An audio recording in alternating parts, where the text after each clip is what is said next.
പലപ്പോഴും നമ്മൾ കേട്ടിട്ടുള്ള ഒരു കാര്യം തന്നെയായിരിക്കും ബൈപോളാർ ഡിസോർഡർ എന്നുള്ളത്. എന്താണ് ഈ ബൈപോളാർ ഡിസോർഡർ എന്നുള്ളത് നമുക്കൊന്ന് മനസ്സിലാക്കാം. Hi there, this is doctor Aryadevi.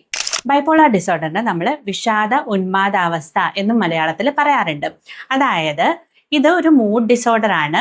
ഒരു സ്റ്റേജിൽ നമുക്ക് വളരെയധികം എനർജി ഫീൽ ചെയ്യുക, വളരെയധികം ഉന്മാദം ഫീൽ ചെയ്യുകയും അതുപോലെ തന്നെ സെക്കൻഡ് സ്റ്റേജിൽ വളരെയധികം ഡിപ്രഷൻ ഫീൽ ചെയ്യുകയും വളരെയധികം എനർജി ലോ ആയിട്ട് ഫീൽ ചെയ്യുകയും ചെയ്യുക എന്നുള്ളതാണ്. ഈ രണ്ട് സ്റ്റേജും നമുക്ക് മാറി മാറി ഒരാളിൽ തന്നെ കാണാനായിട്ട് സാധിക്കുന്നതാണ്. അപ്പോൾ ഉന്മാദാവസ്ഥയിലായിരിക്കുമ്പോൾ വളരെ ഹൈ ആയിട്ടുള്ള എനർജിയും അവരെല്ലാവരോടും ഒരുപാട് സംസാരിക്കുക, അല്ലെങ്കിൽ ചെറിയ ചെറിയ കാര്യങ്ങളിൽ ഒത്തിരി സന്തോഷിക്കുക, പെട്ടെന്ന് മറ്റുള്ളവരായിട്ട് വഴക്കുണ്ടാക്കുക, ഇറിറ്റബിൾ ആയിട്ട് കാണപ്പെടുക, ഇഷ്ടമുള്ള സാധനങ്ങൾ തന്നെ എറിഞ്ഞുടയ്ക്കുക, പിന്നെ ഉറക്കക്കുറവ് ഉണ്ടായിരിക്കുക. ഈ ഒരു ഉറക്കക്കുറവാണെങ്കിൽ കൂടെ ഉറക്കമില്ലാത്തതിൻ്റെ ക്ഷീണമൊന്നും അവർക്ക് ഫീൽ ചെയ്യാതിരിക്കാം. അതുപോലെ തന്നെ പലതരത്തിലുള്ള റിസ്കുകൾ അവർ ഈ ഒരു സ്റ്റേജിൽ ഏറ്റെടുക്കുന്നതായിട്ട് നമുക്ക് കാണാനായിട്ട് സാധിക്കുന്നതാണ്. രണ്ടാമത്തെ സ്റ്റേജ് എന്ന് പറയുന്നത് ഡിപ്രസീവ് സ്റ്റേജ് ആണ്. ഈ ഒരു സ്റ്റേജിൽ അവർക്ക് എനർജി വളരെ ലോ ആയിരിക്കും.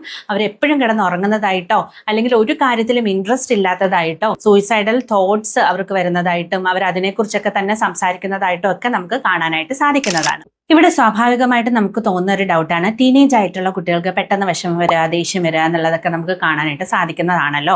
അപ്പോൾ ഈ ഒരു ബൈപോളാർ ഡിസോർഡറുമായിട്ട് ഇതെങ്ങനെ ഡിഫറൻഷിയേറ്റ് ചെയ്യാം എന്നുള്ളത്, കുട്ടികളുടെ ലൈഫിൽ ഉണ്ടാകുന്ന സിറ്റുവേഷൻ അനുസരിച്ച് അപ്പ് ആൻഡ് ഡൗൺ ഫീലിംഗ് ഒക്കെ ഉണ്ടാവുക എന്ന് പറയുന്നത് വളരെ നോർമൽ ആയിട്ടുള്ളൊരു കാര്യമാണ്. പക്ഷേ ഇത് വളരെ തീവ്രമായിട്ട് വരുന്നു, വളരെ ഫ്രീക്വൻ്റ് ആയിട്ട് വരുന്നു. ഇത് അവരുടെ ലൈഫിനെ തന്നെ വളരെ നെഗറ്റീവായിട്ട് എഫക്ട് ചെയ്യുന്ന ഒരു സാഹചര്യമാണ് ഉള്ളത്.